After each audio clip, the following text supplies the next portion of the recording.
Hello everyone, welcome to my channel Bihar board परीक्षा और आप देख रहे हैं बीबीपीएल। तो आज की इस वीडियो में लेकर आया हूं टॉप मोस्ट हिस्ट्री के सब्जेक्टिव क्वेश्चन आंसर। अगर आप लोग को किसी भी सब्जेक्ट का इस तरीके के चाहिए तो आप लोग कमेंट सेक्शन में कमेंट करके बताइएगा, मैं सब सब्जेक्ट का इस तरीके से लेकर आऊँगा। बस इस वीडियो को शर्त है कि आप लोग को लाइक करना पड़ेगा, उसका शेयर करके चैनल को सब्सक्राइब कर लीजिए ताकि जो है मुझे मेरा मोटिवेशन बढ़ेगा और इसी तरह का मैं वीडियो फटाफट से लेकर आ जाऊँगा हर सब्जेक्ट का। चलिए तो हम लोग स्टार्ट करते हैं बिना टाइम वेस्ट करते हुए। वीडियो अच्छा लगे तो लाइक जरूर कर देना। अब यहाँ देखिए, सबसे पहला प्रश्न है, बिल्कुल टॉप मोस्ट क्वेश्चन में लेकर आया हूँ। देखिए पहला प्रश्न क्या बता करें कि हड़प्पा सभ्यता की जल निकास प्रणाली व्यवस्था के बारे में बताइए। तो देखिए यहाँ पर आप लोग को मैं समझा करके जो बताने वाला हूँ, पहले हम लोग पढ़ लेते हैं इसको, उसके बाद मैं समझाने वाला हूँ। देखिए हड़प्पा सभ्यता की अनूठी विशेषताओं में जल निकास प्रणाली भी थी। ठीक है, हड़प्पा शहरों में नियोजन के साथ जल निकास प्रणाली की व्यवस्था की गई थी। ठीक है, सड़कों और गलियों को लगभग ग्रिड पद्धति में बनाया गया था। यह एक दूसरे को समकोण पर काटती थी। अब यहाँ पर मैं समझा रहा हूँ आप लोगों को थोड़ा सा।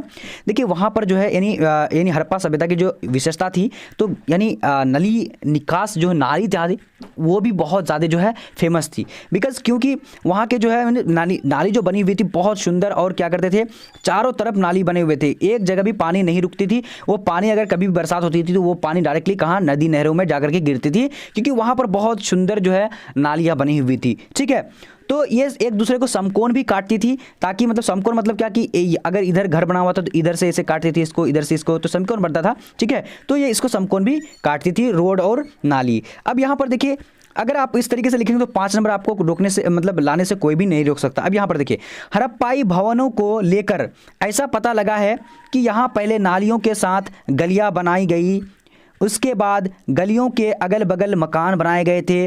उसके बाद क्या है, प्रत्येक घर का गंदा पानी इन नलियों के जरिए बाहर चला जाता था।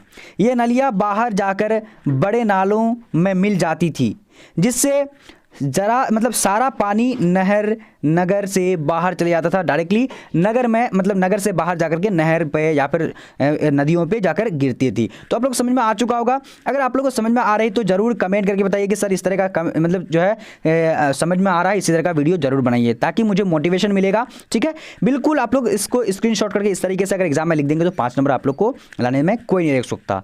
ठीक है, चलिए अब यहाँ देखेंगे काफ़ी इंपॉर्टेंट क्वेश्चन। देखिए ये क्वेश्चन आप लोग को एग्जाम में अगर पूछ दिया जाए तो 3 नंबर का पूछेगा ये क्वेश्चन। ठीक है, किस तरीके से आप लोग को लिखना है। देखिए मौर्य साम्राज्य की स्थापना कैसे हुई थी। तो मौर्य साम्राज्य की स्थापना कैसे हुई थी, सबसे पहले हम लोग देखते हैं। देखिए पहले तो क्या था, धनानंद चंद्रगुप्त मौर्य को हराकर मौर्य साम्राज्य की स्थापना की थी, क्योंकि धनानंद किसे नंद वंश के थे। ठीक है, और ये नंद वंश के थे राजा, इसको हरा करके मौर्य यानी क्या क्या था, यानी चंद्रगुप्त मौर्य मतलब ये धनानंद को हरा करके यानी साम्राज्य अपना मौर्य साम्राज्य की स्थापना की थी। देखिए धनानंद कौन थे, धनानंद जो थे एक बहुत जो है मतलब एक तरह का क्रूर राजा थे, यानी चंद्रगुप्त भी उसके साथ ही रहते थे।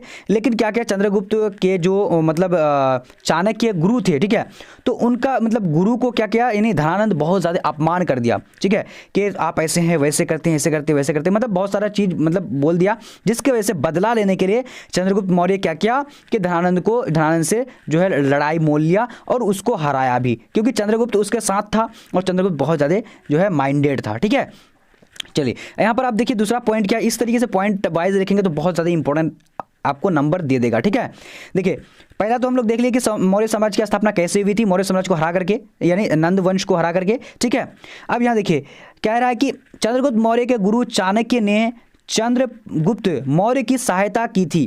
चाणक्य को विष्णुगुप्त तथा कौटिल्य भी कहा जाता था। ठीक है, तो चाणक्य को क्या क्या कहा जाता था, यानी विष्णुगुप्त, आप लोग को ऑप्शन यानी ऑब्जेक्टिव में आएगा कि विष्णुगुप्त किसका जो है नाम है, तो आप लोग को यहाँ पर चाणक्य का नाम है। ठीक है, और इसका कौटिल्य भी कहा जाता है, कौटिल्य। ठीक है जी, बिल्कुल। अब यहाँ पर तीसरा पॉइंट क्या है, उन्होंने अर्थशास्त्र नामक जो है पुस्तक लिखी थी। कौन, चंद्रगुप्त मौर्य, सॉरी चाणक्य। ठीक है, चलिए अब यहाँ चौथा पॉइंट है, इसका शासन पश्चिमोत्तर अफगानिस्तान और बलूचिस्तान तक फैला था। किसका, मौर्य साम्राज्य का। ठीक है, तो ये आप लोग को इस तरीके से लिख देना है, तो आप लोग को यहाँ पर 3 नंबर 100% मिल जाएगा, स्क्रीनशॉट कर सकते हैं आप लोग। चलिए अब देखेंगे अगला प्रश्न। तो यहाँ पर हमारा शुरुआत हुई, यानी अशोक ने धम्म की शुरुआत क्यों की थी, उसके बाद इसकी विशेषता क्या थी, ये क्वेश्चन है। यहाँ थोड़ा सा मिस्टेक हो चुका है टाइपिंग में, बट कोई बात नहीं।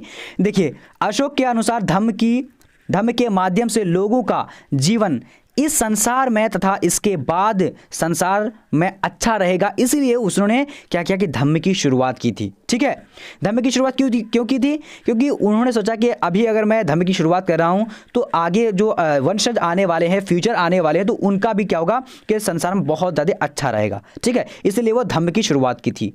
अब यहाँ पर देखते धम्म की क्या मतलब, इसकी विशेषता क्या थी। अब देखिए, पहला पॉइंट है बड़ों का सम्मान करना, सत्य बोलना। उसका दूसरा क्या है, अपनों से छोटों के साथ उचित व्यवहार करना।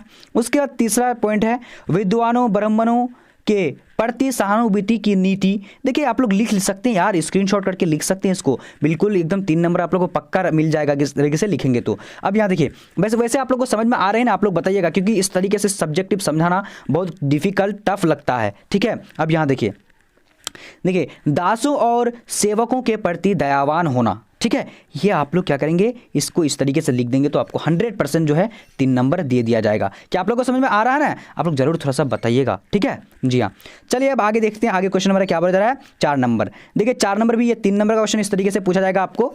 क्या करें कि गुप्त काल भारत का कौन सा काल था। देखिए कितना इंपॉर्टेंट क्वेश्चन है ये भी, क्वेश्चन जो आप लोग को बहुत बार पूछा गया, आप अपने प्रीवियस ईयर क्वेश्चन को जरूर देखिएगा। ठीक है, अब यहाँ देखिए, मौर्य काल के बाद गुप्त काल को भारत का स्वर्णिम युग कहा जाता है। ठीक है, यानी क्यों कहा जाता है?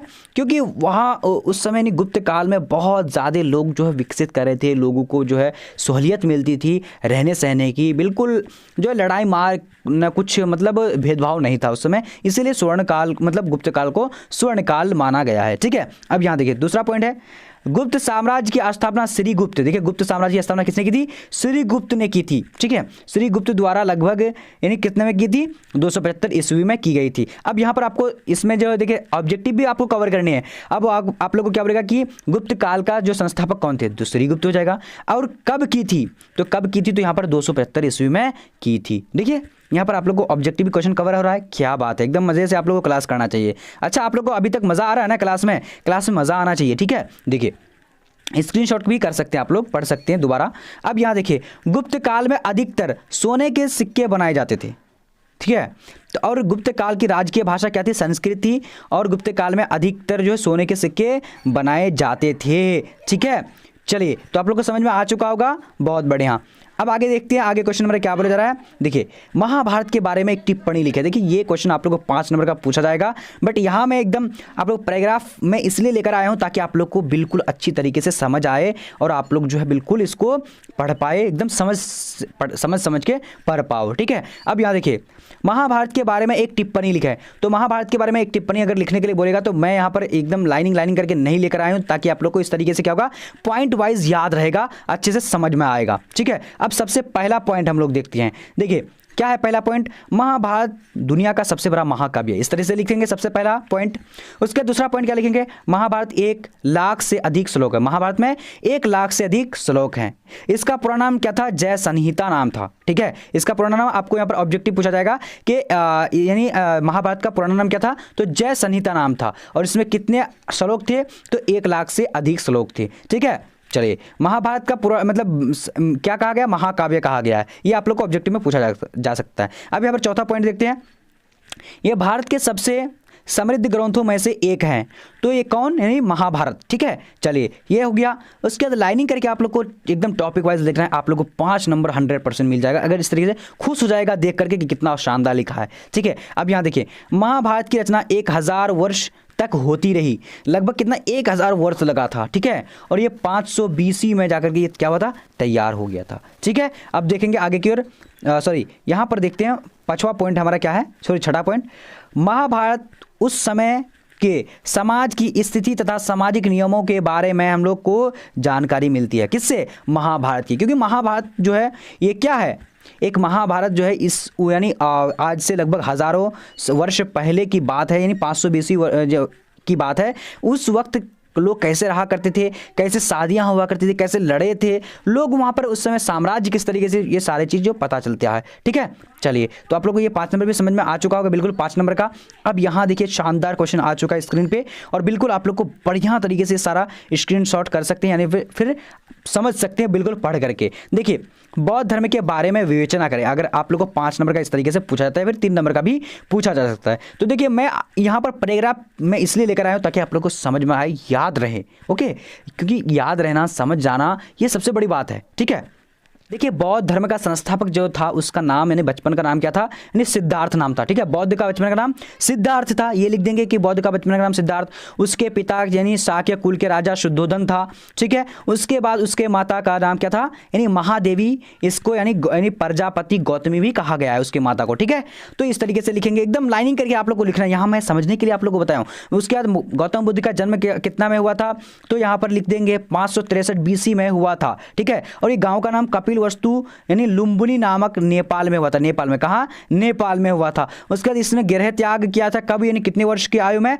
29 वर्ष की आयु में। उसके बाद इसका मृत्यु कब हुई थी, यानी 483 BC में। ठीक है, एशिया गांव में ज्ञान नदी, पीपल नदी, यानी क्या होता है, यानी ज्ञान की प्राप्ति इसको यहाँ पर हुई थी। ठीक है, उसके बाद उन्होंने निर्वाण कहाँ से हासिल किया था, ज्ञान की प्राप्ति जो किया था, बिल्कुल निर्वाण जो बिल्कुल वो पूरी तरीके से जब हो गया था तो इसको निर्वाण कहा गया। ठीक है, चलिए उसके फिर यहाँ पर देख, इस तरह मतलब लाइनिंग करके आप लोग को लिखते जाना है। अब यहाँ देखिए, प्रथम उपदेश को कहाँ पर दिया था, ये भी आप लोग को लिख देना है कि उन्होंने प्रथम उपदेश जो दिया था सबसे पहले सारनाथ में दिया था, और उसको क्या क्या यानी किस इसमें किया गया था, किस उसको नाम जो क्या दिया गया था, धर्म चक्र परिवर्तन कहा गया था। ठीक है, चलिए उसके बाद फिर लिखेंगे कि भगवान बुद्ध का जन्म कपिल वस्तु नामक लुम्बिनी यानी नेपाल में हुआ था। उसका बचपन का नाम सिद्धार्थ था। बिल्कुल इस तरीके से आप लोग को लिख देना है, तो आपको 5 से 3 नंबर तक, अगर 3 नंबर का पूछेगा तो 3 नंबर देगा, 5 नंबर का तो 5 नंबर दे दिया जाएगा। ठीक है, बिल्कुल समझने के लिए आप लोग को मैं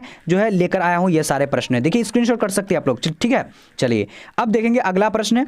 चलिए, बहुत शानदार क्वेश्चन स्क्रीन पे आ चुकी है। देखिए, काफ़ी इंपॉर्टेंट है, ये आप लोग को 2 नंबर में पूछा जा सकता है। क्या कहेगा कि बौद्ध धर्म की ग्रंथों के नाम बताएं। काफ़ी वीवीआई है, अगर आप नहीं देखे हैं ना प्रीवियस ईयर क्वेश्चन में देख लीजिएगा, ये सारे प्रश्न पूछा गया बार बार। ठीक है, अब देखिए, बौद्ध धर्म की ग्रंथ के नाम बताए, तो यहाँ पर सबसे पहला जो है क्या है, त्रिपिटक। ठीक है, क्या नाम है, त्रिपिटक।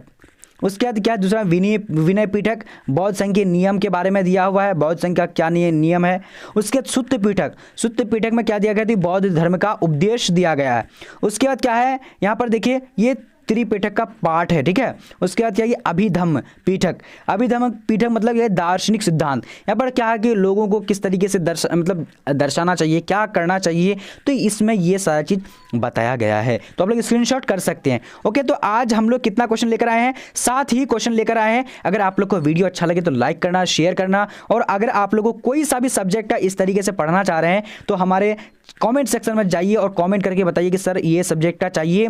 ठीक है, और आप लोग को चाहिए जो भी सब्जेक्टिव हो, ऑब्जेक्टिव हो, जो भी चाहिए, तो आप लोग डिस्क्रिप्शन बॉक्स में टेलीग्राम का लिंक दिया हुआ है, और आप लोगों को गूगल में जाना है। गूगल में जाकर के आप लोगों को क्या करना है, BBPHELP BBPHelp.com लिख देंगे, तो आप लोगों को क्या मिल जाएगा, ये सारा चीज़ मिल जाने वाला है, सब्जेक्टिव, ऑब्जेक्टिव, चैप्टर वाइज, सारा चीज़ आप लोग को टॉपिक वाइज मिल जाएगा। तो वीडियो कैसा लगा आप लोग को कमेंट सेक्शन में जरूर बताइएगा, ताकि मुझे मोटिवेशन मिले, और ज़्यादा से ज़्यादा बेटर वाला कमेंट करिएगा। ठीक है, ताकि मैं हर दिन इस तरह का वीडियो में बना पाऊंगा।